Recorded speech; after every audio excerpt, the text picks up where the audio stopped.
Ethernet, or when Packet over Sonnet arose and passed away, and all the rest of this, because we had good, clean interfaces between the layers, and because we had well-defined roles for what the layers did. And so this allowed you to actually have forward evolution without having to toss the whole stack. And we kind of like to look at doing something similar as we start looking at virtualization. And sort of like one naive thing that we can sort of think of when we say, okay, you want to virtualize the network is you might just say, okay, well, maybe what we ought to do is just stick a V in front of everything. Because that's how you virtualize, right? You put V in front of everything.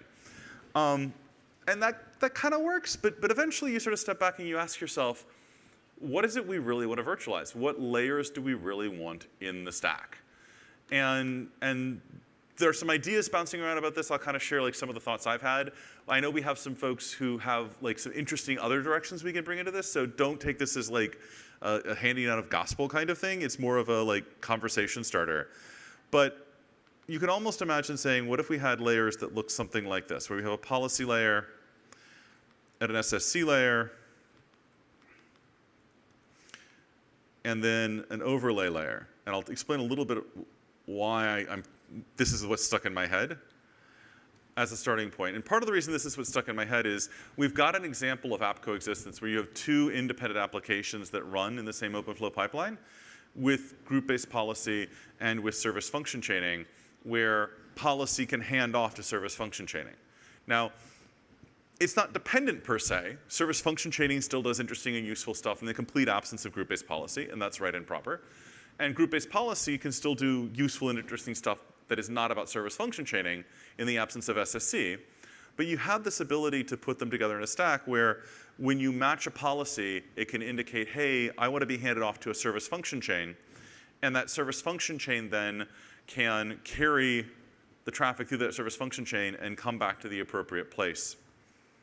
And one of the things I think we learned, and you can tell me if I'm crazy, Brady, is that when you have multiple layers trying to both manage your overlays that you're dealing with, the tunnels that you carry traffic over, that gets to be really hard. And so that sort of drove home this general desire to look at seeing whether we could have overlay be its own layer, such that if I'm a service function chain or I'm a group-based policy layer, I can hand off down to the overlay layer, which is simply doing a very basic, look up, find the overlay topology, and pass stuff onto it kind of approach to things. So is all of this sort of making sense to folks so far, or am I going too fast? Please speak up. You're not the only one in the room if you don't feel like it's making sense. Okay, cool. And so I have some ideas, please don't take them as definitive, about how we can kind of start approaching some of this. And I know there's some other ideas in the audience as well, and I'd like to actually get those drawn out. Because when you look at translating this down towards flow tables, like one of the ways you can think about it is in terms of having a set of tables. Let me get a different color. So you can think of it as having a set of tables in the flow tables for particular layers.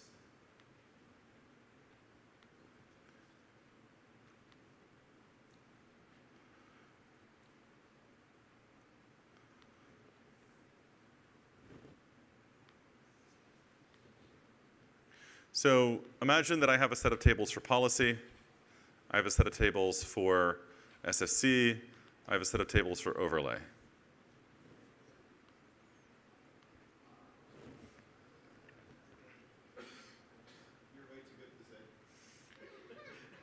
I'm glad that it looks like that way from the outside, because up here it's like, Jesus Christ, I'm screwing this up. And so the idea would be that you would have very clear delineation where all that policy would have to know about SFC is what's the minimum shell of information you need, like the name of the service function chain. What's the first table in the SSC pipeline that I'm going to go to table for? And that would be it.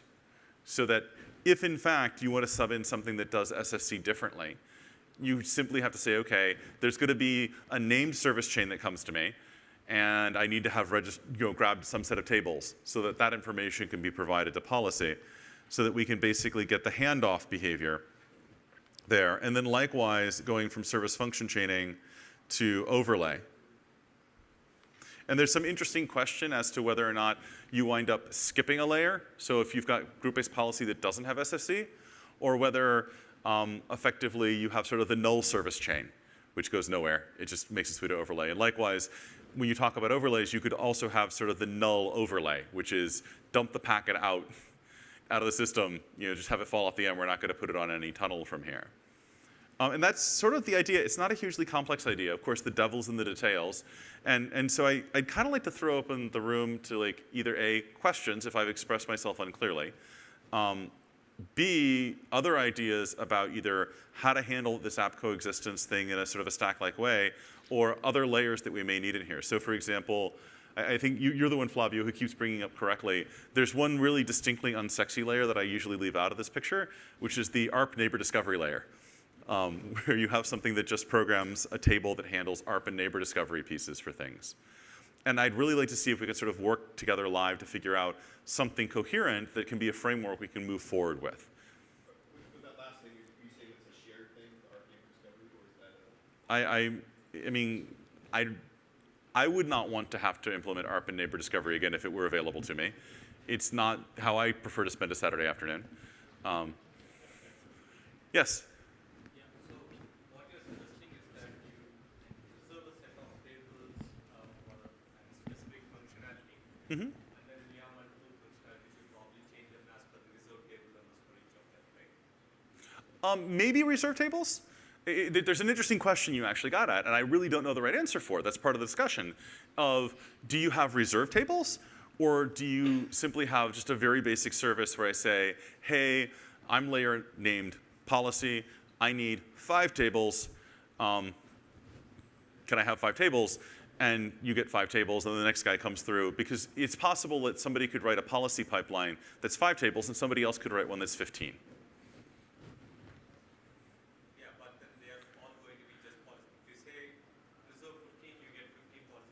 Well, you get 15 tables to build your policy pipeline. Yeah, so I'm thinking about from a functionality point of view, right? Uh-huh. If you're reserving a table for one specific function, Mm-hmm. Or to be handled by one pipeline. Yes. so you're automatically also limiting the number of functions that you can run on that. True. I mean, you got, what, 256 tables total? So don't be greedy. I'm a little bit sanguine about this because I'm trying to remember, like, most of the folks I've seen, and Flavio and Thomas and Brady, you'd be good to keep me honest. Most of the pipelines I think I've seen are usually less than order of 5 or 6 tables. So it's not like somebody's going to come in and grab 250 tables and crowd everybody out. and then it's a question of how many will you need coexistence for? This is the other part of it too. Yeah, how many layers do you have? How many different independent pipelines? Yeah. You could create tons of apps that could have, meet their own needs, but you probably won't be running them all together. There's some that you will want to run, but that Well, and go ahead. Somebody says something. This actually seems to, I think that we are very poor to deal with the virtual specs, where you have the possibility to have a table. If you have all the tables are of similar, either similar tenure or arbitrary arbitrary kind of tables. That seems to be the assumption here. So I will readily admit to a particular kind of bias, which is basically that everyone seems to write everything to OVS. And so yeah, I'm aware of the fact that there are all kinds of weird constraints that you get when you write to hardware switches, which thankfully I believe are getting less weird, but over time. But it seems like, and I'm totally willing to be told differently, but it seems like if you want to write an application that's going to talk to a hardware switch, you often have to start by saying, this is the hardware switch, because there's just a lot of variation. And there's work being done to make this easier with things like TPTP and as OpenFlow matures, but I don't get the sense that it's quite there yet. I mean, you may know better than I do. You follow a lot of the ONF work more closely. And so I'm totally willing to be told, no, you're totally out of date. Well, but even more importantly, what could that look like on a hardware switch? I mean, it's okay. We can just say that this is going this particular approach we are doing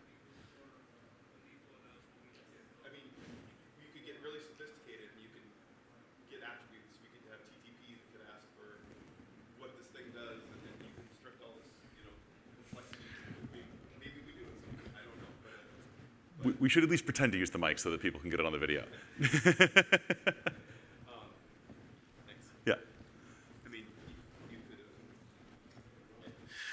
I mean, you could, that might be something we do build in at some point, where you have the ability to have an understanding of what each device is going to support from a pipeline point of view, to if we have a generic kind of thing that's requesting tables, and what tables can you request even from a physical device or something. But at a starting point, maybe this is, we target OVS, and then we start looking at what kind of infrastructure we would need to build to support that kind of a request. So have you considered representing this as a TTP? No, but that doesn't mean it's not a good idea. So when I say no, I haven't considered it, that's really truly a no, I haven't considered it. It's not an any judgment at all about it as an idea. Uh-huh. So one point I would like to explore here is we are talking about how many services or functionalities is a particular tenant going to require, right? So probably there are sufficient tables if you just consider one tenant. But in a multi-tenant environment, I might have 50 tenants, and each of them may have a different set of functionalities that they may want. It depends on how you do the tenants. So I had been thinking in terms of, it doesn't have to be this way. This was just like the bias that led to this particular picture. Had been thinking of sort of looking at the folks who are building out pipelines now, like the OVS DB Network project, group-based policy, SSC. They've all been sort of building out, like, just to pick the number 5, so they're building out like a pipeline of 5 tables that could service multiple tenants, right? And then the question about what kinds of services they get in terms of like what policies are applied to that tenant, or what VNets, virtual networks they have, or what service function chains, et cetera, that really comes down to sort of like how they end up traversing that pipeline in terms of them matching, their traffic matching stuff. So just as a recommendation, I mean, with 255 tables, from a tenant, even if you had one table per tenant, that's, that would, I definitely think it would be a better approach to try and put it as flows based on the table. In other words, have multiple tenants within, you have your flow mods support the tenancy versus a table, because otherwise you're just going to run out, Yeah, I mean, I'm absolutely not saying that it doesn't happen, that that's a good idea to have tenants dedicated to tables. I haven't seen as much of it.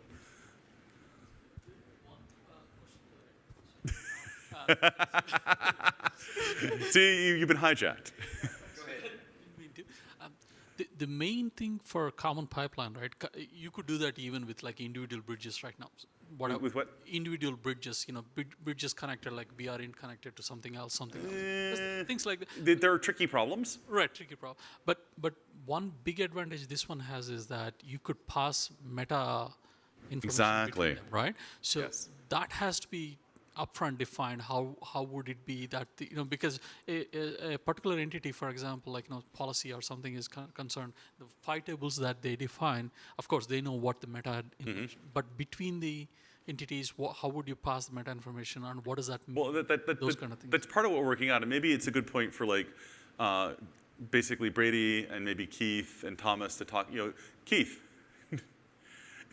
So it might be. We just had a question about how you pass the metadata around between distinct pipelines in the layers. So it might be a good idea for you and maybe Brady to talk a little bit about how you actually are making that work. Can I my question, and then I'll hand it over to him, Sure. is this is still pretty high level. Oh God, yeah. Yeah, and so it would help me. Like I'm waving my hand so fast, I'm almost floating. If you could maybe just go maybe a level down and just kind of give us an idea about what you think is in the policy. I kind of think I understand what's in SFC, or enough for the model, but what's in policy and what's in overlay? What kind of things happen? if you wouldn't feel imposed on Keith, do you want to talk to that, or do you want me to try and just wave my arms at it?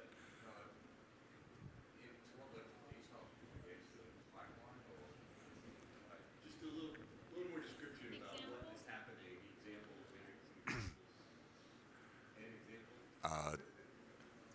In policy, perhaps? Sure. So in terms of, let's just forget NAT and keep it fairly straightforward, right? So we have a table 0 is port security. So it's based on the import, the MAC address. And we know these things based on the endpoint. Okay, so we know those things about the endpoint. And once it gets through there, We then map it into what source group it belongs to, right? We also know what parts of the forwarding model it belongs to, right? So the layer 2 namespace, layer 3 namespace, we also know what source endpoint group it belongs to, right?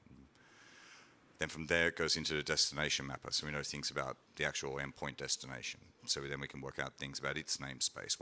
They're going to be in the same layer 3 namespace, they have to be, because that's in the matcher. So I'm talking about the actions now, right? Because assuming you can match on the traffic.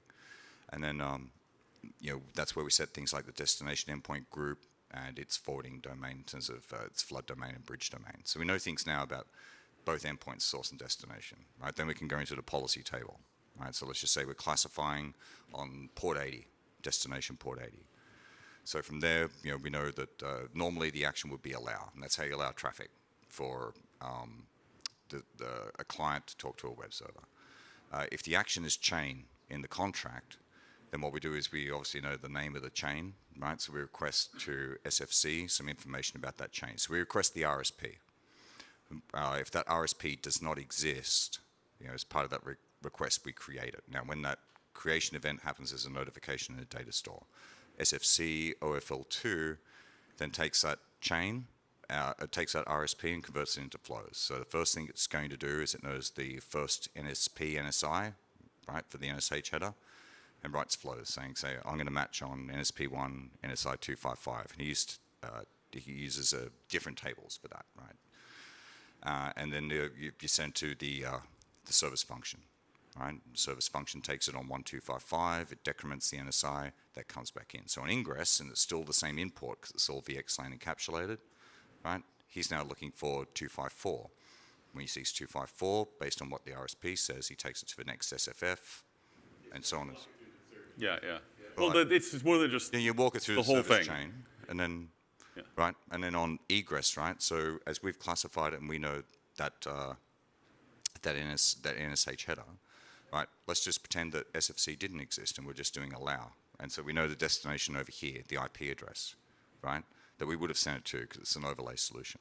So we take that data, so the destination IP and the VNID, and we put that into the metadata of the NSH header, and that gets carried through the whole chain. Then on egress, when he sees, the last minus one, right, NSI, he then instantiates, the right destination IP address, right, the right VNID, and it gets tunneled back to destination OVS. And then we go through that process again, right? And we look for the NSH header on ingress, so we don't reclassify and you end up in a loop. So, that's the pipeline in a nutshell. Is that the level of detail you're looking for, or? I'm kind of wondering, so you're describing all the stuff happening in base policy, then feeding into the service function, SFF, SFC, and then coming back out. I'm wondering what's happening at the overlay layer in your model. So my thought is, go So ahead, that's the go, please. I don't know what else you want to know. I'll ask my question. I'll give it back to you. You put the mapping of where you actually wanted the packet to go to at the end, if SFC was not there, in the context header of NSH. So that means that if you had to work with another service, let's say, I don't know, some other service, and they had their own header, then you had to somehow manage to input that kind of information of where destination has to go to into another kind of header, or that's the model you're using, right now. Are you asking if there wasn't NSH or context metadata? No, I'm just saying that I'm saying that you're tailoring. The solution is depending of. I want to generalize the solution, right? So now group-based policy has is using SFC in the middle as a part of the policy or part of the action in the policy, right?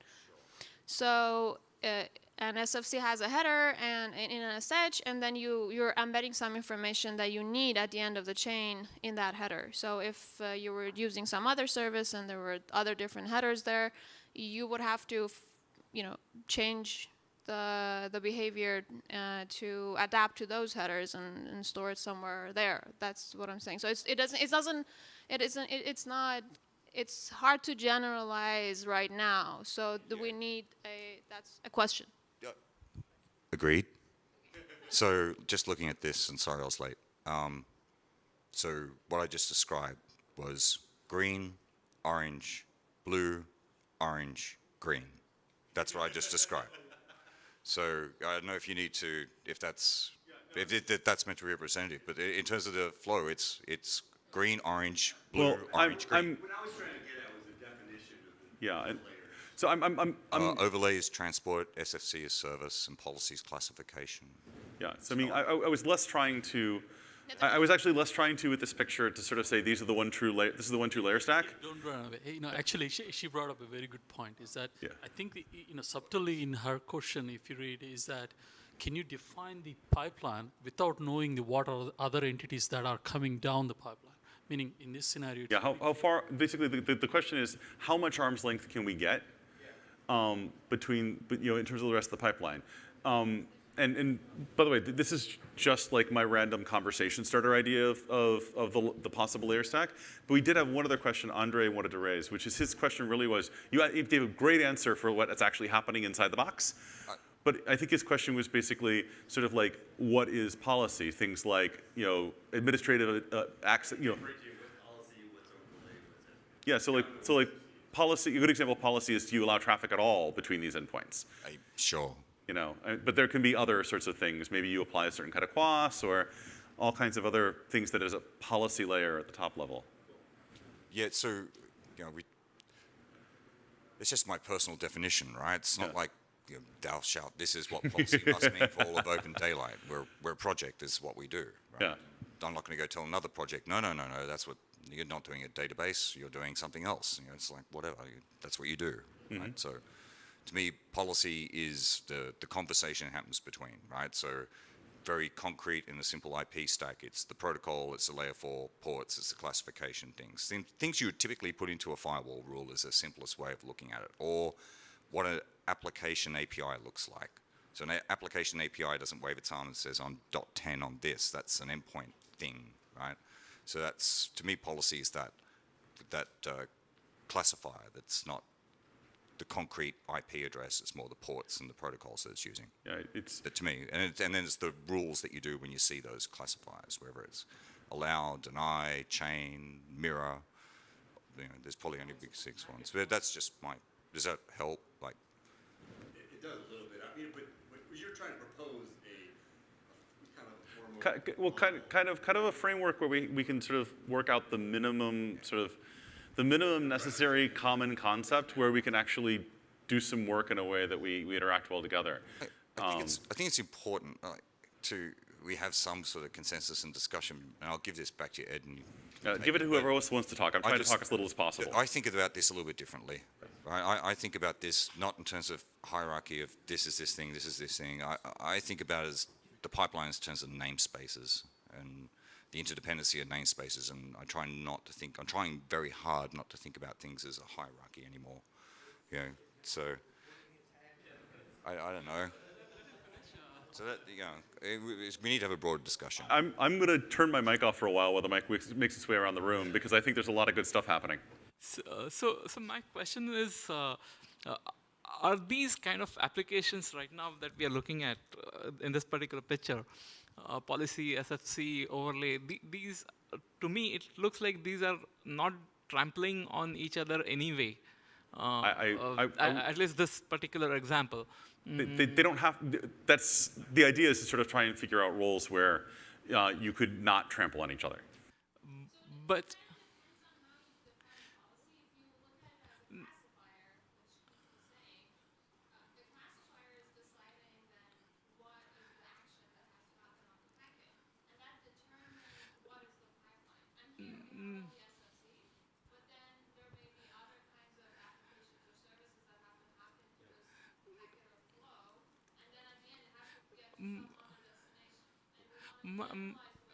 my question is not that. My question is, so like, it looks to me that these are applications which are not going to trample on the same kinds of flows anyway.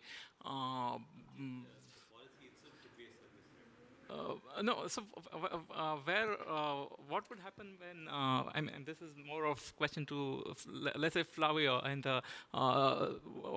what happens in the case where OVSDB and the network virtualization project and the GBP, can they be working on the same switch together ever? Or it's something that is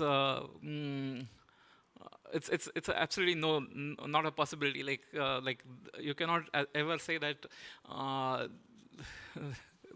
It's almost like the new OpenFlow plugin and the old OpenFlow plugin. You use them together.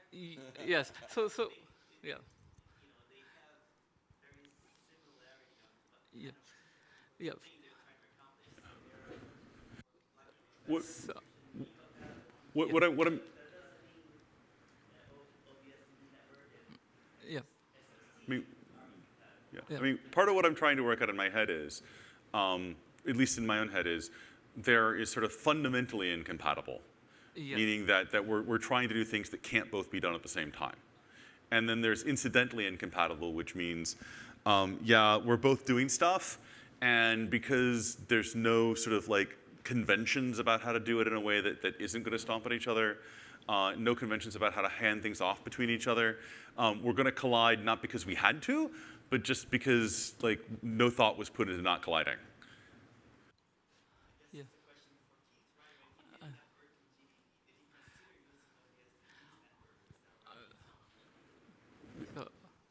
Okay. Can I can I ask?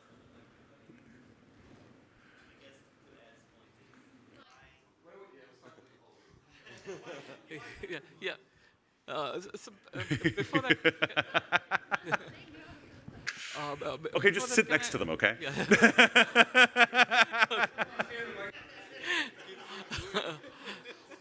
So before that, I mean, because we are doing these at two like different tables, that inherently means that some things are going to be hitting the pipeline first and have a higher priority and all those things. So do we need to introduce some things like the way we used? I mean, we discussed this over IRC channel. The way the routing protocols have this like administrative distance between different protocols, which is a higher priority, which you want to hit first between these applications also.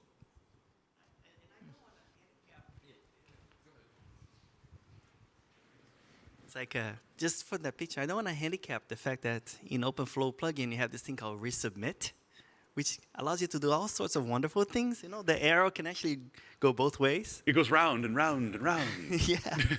So I don't want to limit what OpenFlow plugin can offer to the app, you know, by introducing some sort of a. Well, and the thing is, like, I really am not trying to shove necessarily. I mean, I'm fond of this model. Let's be clear, right? But I'm also aware of the limitations of my own imagination and my propensity to be wrong on occasion. So really, it's most productive to think of this as a conversation starter rather than something that's chiseled in stone. Yeah, and that's the key thing, right? So coexistence is a problem. Like OVS is the edge switch de jure. Let's just face it, right? So it's not just a GBP, SFC, network thing. There's going to be other projects, and they're going to want to do stuff with OVS. So we have to deal with this. My personal view on this is I'd prefer to take a namespacing-based approach with recirculation, where you have to enter the pipeline on the same switch because you can't tunnel to yourself, right? Just won't let you do it. I like the idea of administrative distance because you've got two problems, right? First problem is table zero, right? Everyone has to use it, and it comes in as ideally a naked unclassified packet. So you need to sort that out. The next problem then is how do you actually separate the pipelines? And so Ed's got his idea here of taking it more from, I'd say, a topology taxonomy type idea, perhaps. I was looking at this more from a namespacing idea of leveraging metadata. So you tag, each of us would get a namespace and you'd tag on table zero, assuming we can solve table zero. a namespace, whether it be Netvert, GBP, SFC, and then from there on you match, right, on your namespace. There's also a pattern we'd have to adopt in terms of how we interact with inventory conf in writing flows. You know, if you add, delete flows, you can only do it for your namespace. And Tony Tkachik is here. So Tony had some good ideas around OpenFlow plugin offering more like auth-C, auth-N type stuff. Yeah, that. Or ownership, Flavio said. There was another proposal around kind of not allowing people to write to table zero. So we'd all think we're writing to table zero, but we're not, and doing conflict resolution in the OpenFlow plugin. And really wish Tony was here because he had some really nice ideas. He also had some ideas around how this, some translation functions. So we all think we're writing to 255 tables, right? But we're not, you know, because some hardware switches don't support that. Some hardware switches don't support every single type of matching capability in every table. So he had some ideas, and it's a real pity he's not here. So, you know, I think we all have slightly different ideas on how to approach it, but the key thing is we have to address this. Anyone who says that we don't, I think I don't think the ideas are necessarily incompatible. I think, like, if I understand correctly what you're saying about using metadata for namespaces, what you're basically saying is that somewhere we have, and this is the table zero problem, we have some way of saying, okay, this guy goes first. Now that's somewhat of a big if, but if you have some way of doing that, you can mark that packet, you can set metadata for that packet, and then everything else in that guy's pipeline is matching the metadata in addition to whatever else he's looking for. And at that point, you don't have to figure out, you can blend the tables together because who cares? You effectively have this overlay effect with tables, which is kind of spiffy cool. But you do still have to figure out, if you're going to hand off to somebody else, what the hell table you're going to, and what his metadata is, so you can basically indicate that it's supposed to be his. Yeah. Yeah, you have to change the namespace. So if you're going to SSC, you got to know what the first table of the SSC pipeline is, and you've got to know, or maybe you just recirculate. Maybe you just do a resubmit, and you've got to reset the metadata to match SSC so that it comes back around.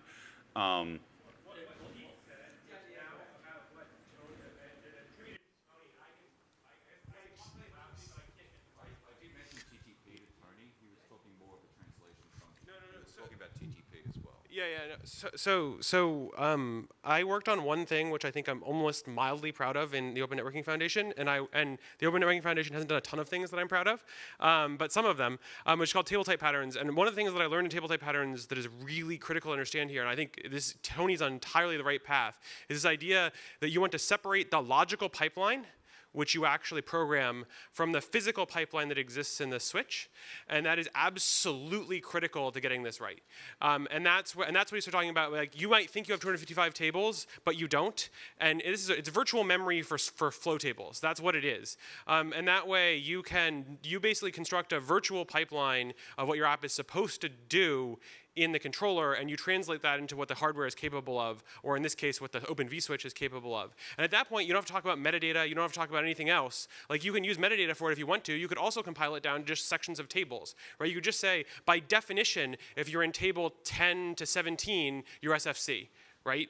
And so when I want to deliver it to SFC, I deliver it to table 10, that's the beginning of SFC, and I go through it. The point is not that that's better or worse, it's just if you separate the actual construction of the tables in the switch from the logical pipeline at the top, you will be much happier with life. So we are selling virtual tables. Yeah, virtual memory for flow tables. That's my pitch, virtual memory for flow tables. No. It's a virtual pipeline in the controller. I mean, it's not another virtual switch. It is a virtual pipeline in the controller. And a pipeline is different from a switch, right? It is a particular set of ordering of operations, which then gets compiled down into an implementation in a switch. And the point is just, you know, I think it would help us if we moved up a layer, not talking about actual flow tables and an actual switch, and say, here is logically what I want to happen as a chunk of functionality, which I think is exactly what Ed is talking about in terms of his chunks that we can see together. And that basically, but you have to intentionally leave underspecified or understand that will be translated details about the particular flow tables because they're going to be rewritten, and we have to either build the translation back and forth or something else. Anyway, basically I was just trying to say this is the right approach, at least in my opinion, and a lot of work has been done thinking about this in a lot of other places where we can go steal it and just run, which would be also really useful. Yeah, one other thing really quickly, I think before you got here, there was a question about TTPs and how that might play into this. And the question was, have you given any thought to that? And my response was, in precisely the sense that you asked, I have not given any thought to it, which means I don't know enough to have any intelligible thoughts. So I don't know if you have any intelligible thoughts you could contribute.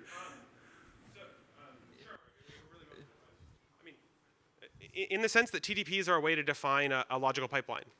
Right? That's it. I mean, all a TTP is a somebody's spec for how it is that you define an open flow pipeline. It says this chunk of functionality has the following tables. They have the following numbers. Each table can do the following matches, the following actions, and you can jump between them in the following ways. And so in that sense, it is just a description of one pipeline. And if you think about it as a pipeline snippet, then you can chain them together into a larger pipeline.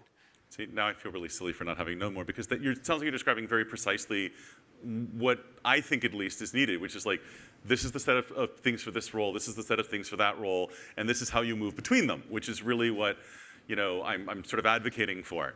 So, yeah.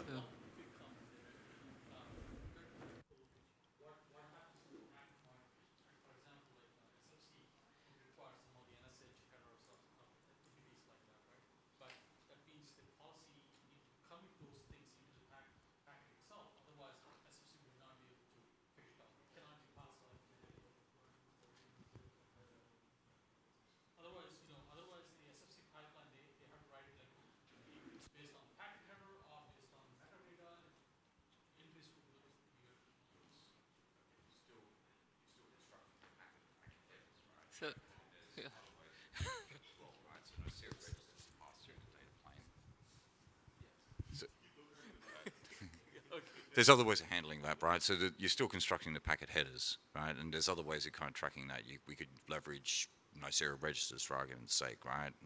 And just basically say, like, this is a reference to this thing, right? This isn't gonna be some magical pill where we can all go off and do it any way we want. We have to agree on a pattern that we're all going to work with if this is going to work. If we want to do it this way, right? In terms of not having OFP say this is a solution for it, whether it's translation, TTP, what have you. Yeah. I'm just thinking about ways that we could go and code on it. I could go and code on it today. Yeah, right? Without having to go rewrite OFP. Yeah, and just to be clear, like I don't think anybody's advocating this is the one true way and you have to do it this way. It's like if there are a set of pipeline snippets that can collaborate together this way, that works. I have a question. So can you put the slides on, please?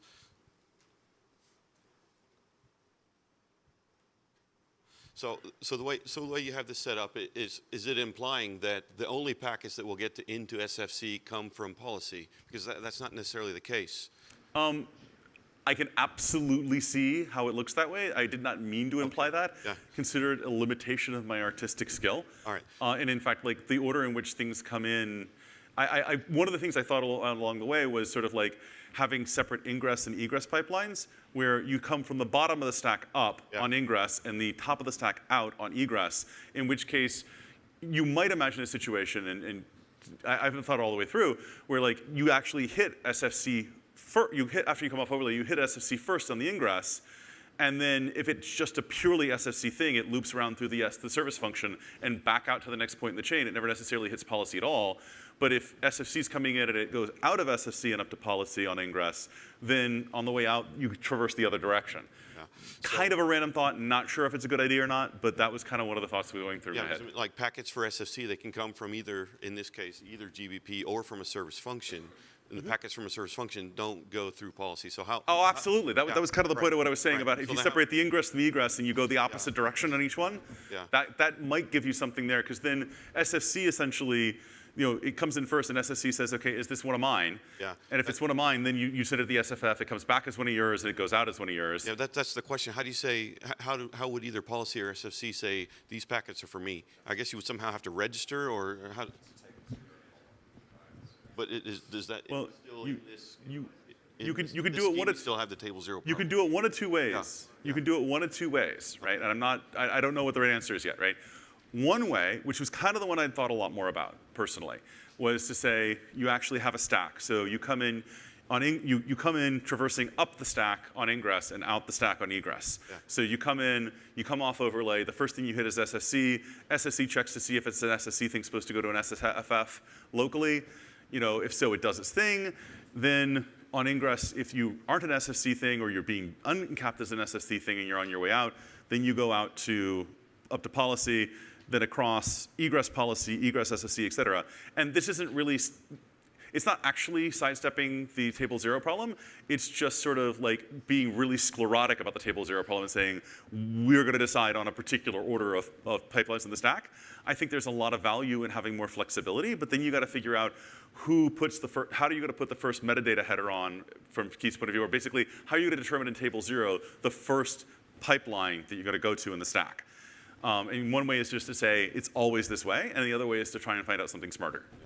So, I mean, we have 20 minutes left. I mean, this is good stuff. How are we going to get into, or did I step over somebody? Sorry. Yeah, we got more people back here. Let me start over. Just one quick point about this, about the namespace approach that Keith has been mentioning and Colin was also talking about.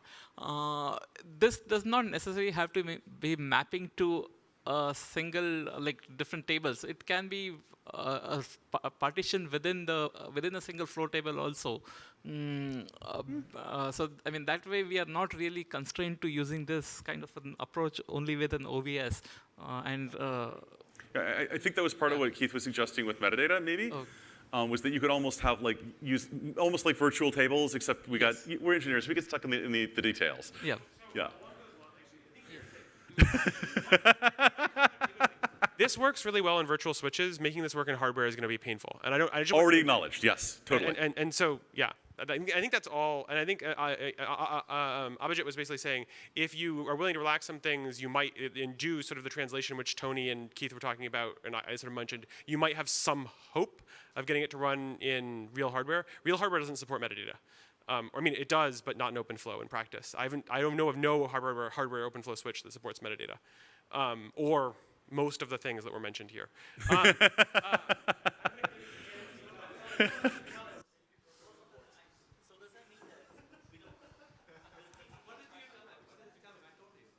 So the question is, how do you make this work with multicast or not point-to-point communication? That's okay. Mike? Or actually, give him the mic. He needs the mic. Okay. No, I would just say that this kind of a layering model is the only way I can imagine unicast and multicast being supported, because that the forwarding mechanisms are so vastly different that if you try to make your forwarding policy a union of that, it would be a disaster. But I mean, that's just the way I look at it. Okay. We're oddly silent. Surely someone wants the mic.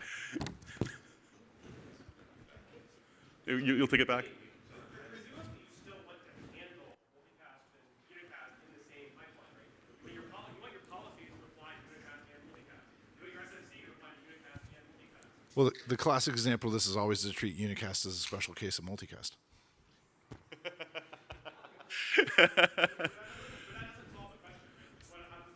Yeah, I mean, my thought had been multicast. Well, I mean, you know me. I'm a little more cavalier than that. I'll say we don't know, but I have wild-ass ideas. So the notion being that basically when you get to the overlay pipeline, which is when you're really dealing with sticking this stuff out on an interface for the null overlay or out onto a tunnel, multicast mostly comes down to figuring out what you're doing for replication, meaning multiple outputs. And so you might have policies about multicast, or you might have, do we do anything with service function chains with multicast? Oh, thank God. So you might have policies about multicast traffic, but I wouldn't expect it. The thing that makes multicast tricky is that you've got this replication problem, and that would be something I think would fall down to the overlay layer to figure out how to have multiple points of output.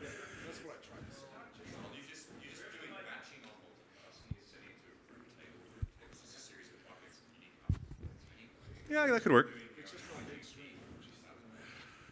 Okay, I'm going to toss in my. Okay, so it isn't just about replication, right? Excellent. I mean, you know, if I send in, you know, a multicast packet into a routing infrastructure and I just replicate it without having trees that direct it to the people who have joined, I just True. flooded my entire data center with replicated packets, right? True. What does OpenFlow give you? OpenFlow gives you the ability to flood, right? Which is what VMware does with their virtual, their switches right now. They don't do multicast, right? What they do is they get in a packet and they guarantee that it won't go back up where it came from and it goes out everywhere else. So every time you get in a Class D packet, off it goes, right? So you just flooded your entire data center with a packet that was only intended to probably go to one receiver.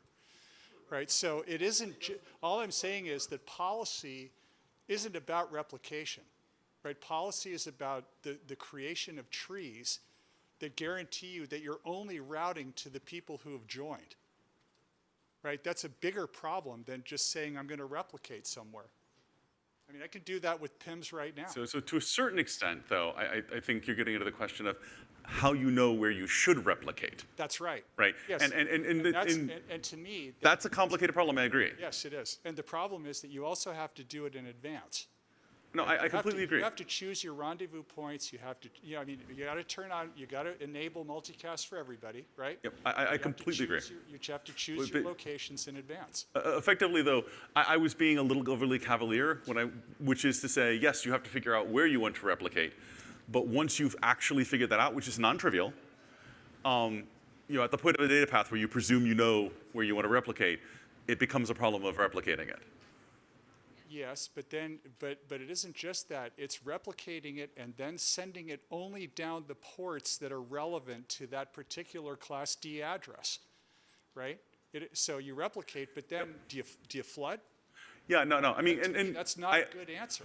No, I agree. And there's a whole set of problems around multicast, but it's a little bit off from trying to figure out the stack piece, because I don't think the problem gets particularly harder by having it in an overlay layer or some other layer that handles multicast, right? All right. Granted. I just have a quick question. So is our discussion limited to only OpenFlow switches or certain technology? It's actually 'Cause not. I think we should cover You- not just the OpenVIS switch, right? Also, you actually get to a really, really good point, which is, and this is like, again, half-formed thoughts. The whole point was to get this out here where we could actually talk this out. Right. So in my mind, half-formed thoughts, which may or may not have any correspondence to reality, was that like you have up at the level of sort of like the applications, policy, SFC, et cetera, there's this chaining, and then there's also the collaboration that happens at the level of the renderers that are talking to the same box, right? And so we kind of have been focused because it's a problem that's really, really hard on how you deal with where you get to the level of the renderers where you're talking to the same box. But you're absolutely right. There's also sort of this question of how you do this up the application layer, and I'll be completely honest, I've thought about it just far enough to sort of think that it looks easier, so I'm going to think about the harder problem first. Might be wrong. But just to add to that gentleman's comments, so talking about unicast and multicast, guys, I think service functioning is not the only abstraction, and you know you can cover all the cases. For the multicast, like you need some kind of a layer 2 or layer 3 kind of primitive. Also there, like some kind of abstraction. So for example, maybe we need some layer 2 logical switch or layer 3 logical router, kind of a primitive in that Could you help me understand more why? Because I've often tended to think about it in terms of saying, okay, if I'm thinking at L3, I'm in an L3 context, what I really care about is getting from place to place and then whatever administrative rules I apply that, and likewise within an L2 construct. But you may have a different way of looking at it, so I'd be curious. Yeah, layer 2 give you like a, a broadcast kind of a traffic paradigm, not like because we only talk about pipeline. I mean, pipeline sounds like only for unicast, right? You don't support a multicast kind of communication paradigm. Because in my opinion, I think service functioning is not not the primitive can cover all the cases. We need to extend that primitive to be able to cover more broader, So, like communication. why would you want a paradigm. broadcast domain if Yeah, you for didn't example, have to how have do one? you use the service function to describe a layer 2 connection, like a broad flood domain, like a multicast?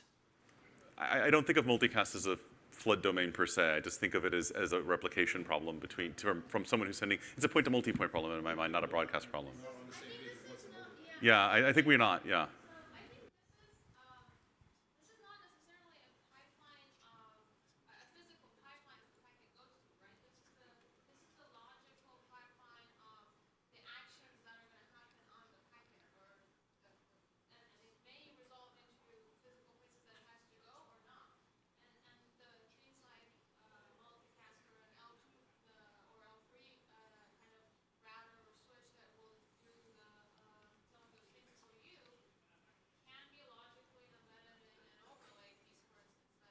Yeah, so Yeah, no, I think part of it is if you happen to be thinking in terms of L2, you hit the overlay layer and you're being put on an L2 overlay versus you hit that L overlay and you're doing something that's L3, you hit an L3 overlay.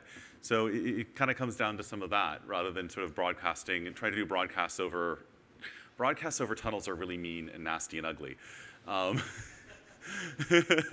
But even the logical pipeline, I think, is not proper word to describe the traffic because it's not really a pipeline. It's like it's more like a graph. How do you cover the kind of the communication, multicast, those kind of paradigm is not like pipeline.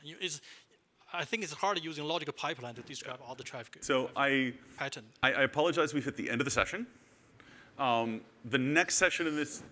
Yeah, the next session. I'm sorry, what? I know. I mean, this was mostly, like I said, about starting the conversation. Could we get someone to take this conversation to discuss so that we can get it kicked off and moving forward so we can continue the conversation on email?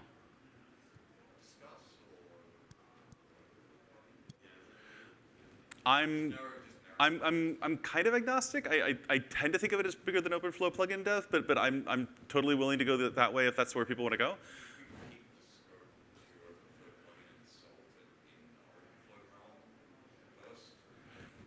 All I care about is that we get the conversation continuing, so I'm good with that. Yeah. Yeah, it'd be nice to let Discuss know, because I don't know that everyone who's necessarily interested is monitoring OpenFlow plugin dev. Okay, cool.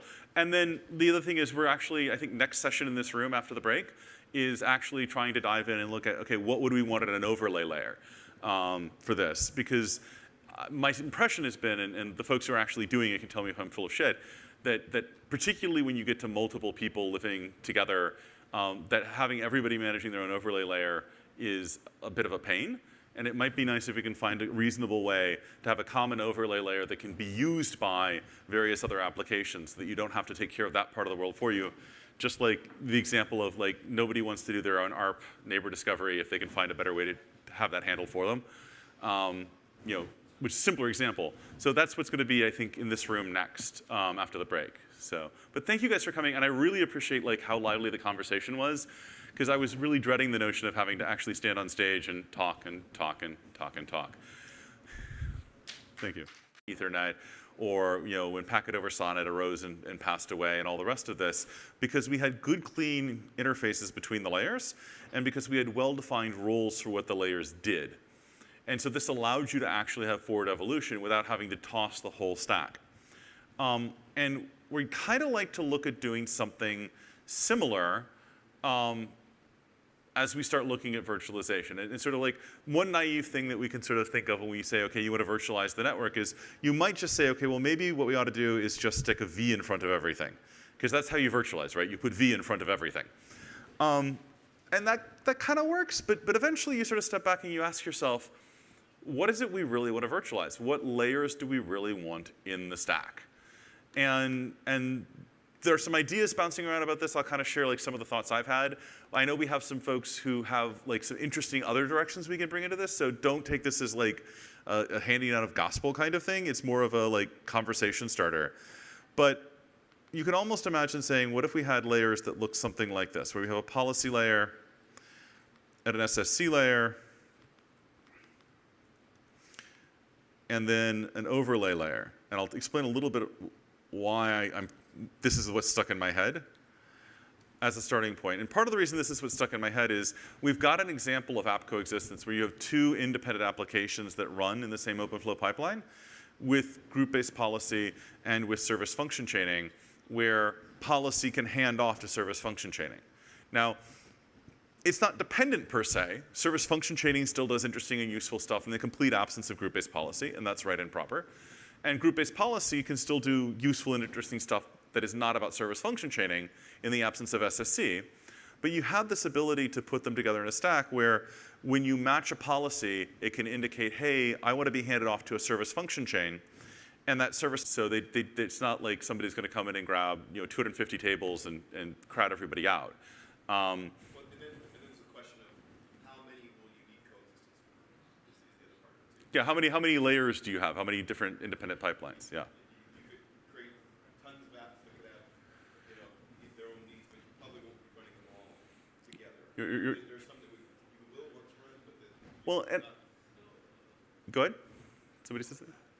This actually seems to assume that we are only going to deal with the virtual switch, where you have the possibility to have a table. If you have all the tables are of similar, either similar tenure or arbitrary kind of tables. That seems to be the assumption here.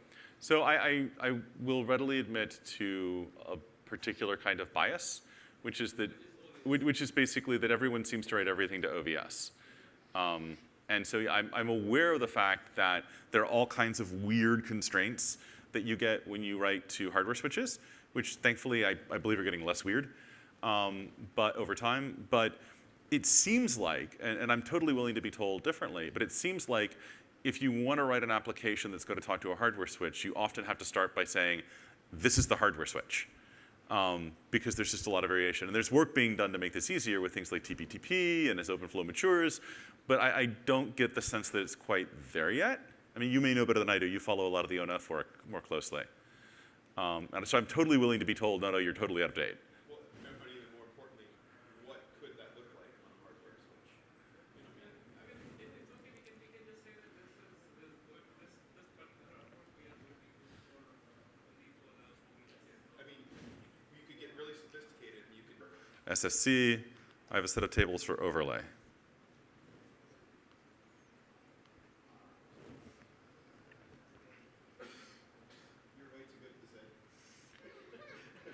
I'm glad that it looks like that way from the outside, because up here it's like, Jesus Christ, I'm screwing this up. And so the idea would be that you would have very clear delineation, where all that policy would have to know about SFC is what's the minimum shell of information you need, like the name of the service function chain. What's the first table in the SSC pipeline that I'm going to go to table for? And that would be it. So that if, in fact, you want to sub in something that does SSC differently, you simply have to say, OK, there's going to be a named service chain that comes to me, and I need to have grabbed some set of tables so that that information can be provided to policy so that we can basically get the handoff behavior there. And then likewise, going from service function chaining to overlay. And there's some interesting question as to whether or not you wind up skipping a layer. So if you've got group-based policy that doesn't have SFC, or whether effectively you have sort of the null service chain, which goes nowhere. It just makes its way to overlay. And likewise, when you talk about overlays, you could also have sort of the null overlay, which is dump the packet out of the system, just have it fall off the end. We're not going to put it on any tunnel from here. And that's sort of the idea. It's not a hugely complex idea. Of course, the devil's in the details. And so I'd kind of like to throw open the room to like either A, questions if I've expressed myself unclearly, B, other ideas about either how to handle this app coexistence thing in a sort of a stack-like way, or other layers that we may need in here. So for example, I think you're the one, Flavio, who keeps bringing up correctly. There's one really distinctly unsexy layer that I usually leave out of this picture, which is the ARP neighbor discovery layer. Where you have something that just programs a table that handles ARP and neighbor discovery pieces for things. And I'd really like to see if we could sort of work together live to figure out something coherent that can be a framework we can move forward with. With that last thing, you saying it's a shared thing, our neighbor discovery, or is that I mean, I would not want to have to implement ARP and neighbor discovery again if it were available to me. It's not how I prefer to spend a Saturday afternoon. Yes? Yeah, so what you're suggesting is that you reserve a set of tables for a specific functionality, and then you have multiple functionalities, you probably change them as per the reserved table numbers for each of them, right? Maybe reserve tables? There's an interesting question you actually got at, and I really don't know the right answer for it. That's part of the discussion of, do you have reserve tables, or do you simply have just a very basic service where I say, hey, I'm layer named policy, I need 5 tables, can I have 5 tables? And you get 5 tables, and the next guy comes through, because it's possible that somebody could write a policy pipeline that's 5 tables, and somebody else could write one that's 15. Yeah, but then they are all going to be just policy. If you say reserve 15, you get 15 policy tables. Well, you get 15 tables to build your policy pipeline. Yeah, so I'm thinking about from a functionality point of view, right? Uh-huh. If you're reserving a table for one specific function, Or to be handled by one pipeline. Yes. so you're automatically also limiting the number of functions that you can run on that. True. I mean, you got, what, 256 tables total? So don't be greedy. I'm a little bit sanguine about this because I'm trying to remember, like, most of the folks I've seen, and Flavio and Thomas and Brady, you'd be good to keep me honest. Most of the pipelines I think I've seen are usually less than order of 5 or 6 tables. Function chain then can carry the traffic through that service function chain and come back to the appropriate place. And one of the things I think we learned, and you can tell me if I'm crazy, Brady, is that when you have multiple layers trying to both manage your overlays that you're dealing with, the tunnels that you carry traffic over, that gets to be really hard. And so that sort of drove home this general desire to look at seeing whether we could have overlay be its own layer, such that if I am a service function chain or I'm a group-based policy layer, I can hand off down to the overlay layer, which is simply doing a very basic, look up, find the overlay topology, and pass stuff onto it kind of approach to things. So is all of this sort of making sense to folks so far, or am I going too fast? Please speak up. You're not the only one in the room if you don't feel like it's making sense. Okay, cool. And so I have some ideas, please don't take them as definitive, about how we can kind of start approaching some of this. And I know there's some other ideas in the audience as well, and I'd like to actually get those drawn out. Because when you look at translating this down towards flow tables, like one of the ways you can think about it is in terms of having a set of tables. Let me get a different color. So you can think of it as having a set of tables in the flow tables for particular layers.